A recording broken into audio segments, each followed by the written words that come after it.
তাওহীদ শব্দটা এসেছে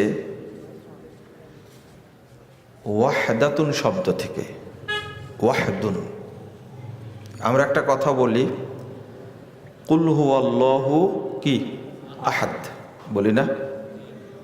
এই শব্দটা আহাদ শব্দটা হলো ওয়াহাদুন। তো এই ওয়াওটা আরবি গ্রামার অনুযায়ী এটা হামজা হয়ে গেছে।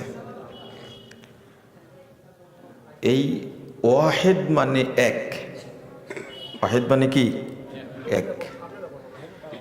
এই মূল শব্দ ওয়াহাদা ইওয়াহিদু তাওহীদান, এই শব্দ থেকেই মূলত তাওহীদ শব্দটা এসেছে। আর আল্লাহ বহু জায়গায় ওয়াহদুন শব্দটা ব্যবহার করেছেন, বহু জায়গায়। আল্লাহ বলছেন ইন্নামা আনা বাশার মিসলুকুম ইউহা ইলাইয়া আন্নামা ইলাহুকুম ইলাহু ওয়াহিদ। আমাদের ইলাহ কয়জন? ওয়াহিদ, একজন। এই ওয়াহিদ শব্দটাই হলো আহাদ, মনে থাকবে।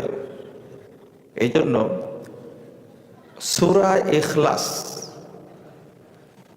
এমন একটা সূরা, এটাই হলো সূরাতুত তাওহীদ।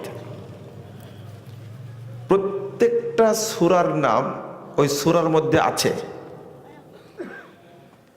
কিন্তু সূরা ইখলাসের নামটা সূরার মধ্যে আছে? আছে? এর নাম তাওহীদ। সূরা কাউসার সবচেয়ে ছোট সূরা, তাই না? কিন্তু এই সূরার নামটাও সূরার মধ্যে আছে, আছে না? ইন্না আ'তাইনা কাল কাউসার, এই দেখেন আছে। সূরা নাস সর্বশেষ সূরা, আছে? আছে। কিন্তু নাম সূরা ইখলাস একটাই মাত্র সূরা, যেই সূরার নামটা সূরার মধ্যে নাই। কেন নাই? কি জন্য নাই? এটাই হলো আকীদা। আপনার ভিতরে আছে এটা, কিন্তু দেখা যায় না। আল্লাহ এই সূরা ইখলাস দ্বারা আপনাকে প্রমাণ দিতে চেয়েছেন যে আল্লাহর প্রতি, এক আল্লাহর প্রতি বিশ্বাস রাখতে হবে।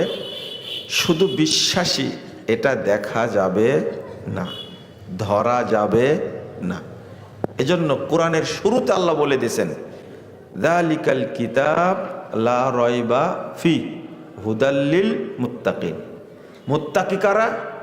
আল্লাযীনা ইউমিনুনা বিল গায়ব। আগে কি ইউকিমুনাস সালাহ না ইউমিনুনা বিল গায়ব? আগে আসছে আল্লাযীনা ইউমিনুনা বিল গায়ব ওয়া ইউকিমুনাস সালাহ ওয়া মিম্মা রাযাকনাহুম ইউনফিকুন। এই যে এটা হলো তাওহীদ। যারা গায়েবে বিশ্বাস করে, অদৃশ্যে বিশ্বাস করে, মুত্তাকির মুমিনের প্রথম গুণ হলো তাওহীদকে মেনে নেওয়া। আপনারা কেউ এখানে আছেন আল্লাহকে দেখেছেন স্বপ্নে? কোনোভাবেই দেখেননি, কিন্তু বিশ্বাস করেন। এই জন্য সূরা ইখলাসের মধ্যে কি নাই? নাম নাই। নাম হলো ইখলাস। আপনার ইখলাসকে দেখতে পান কেউ কেউ? হ্যাঁ, দেখা যায় ইখলাস? আমার মধ্যে কতটুকু ইখলাস আছে দেখা যায়? সালাত কিন্তু দেখা যায়, তাই না? সিয়াম, হজ, যাকাত, কিন্তু কি ইখলাস দেখা যায়? দেখা যায় না। তো এইটাই হলো তাওহীদের মূল গুরুত্ব।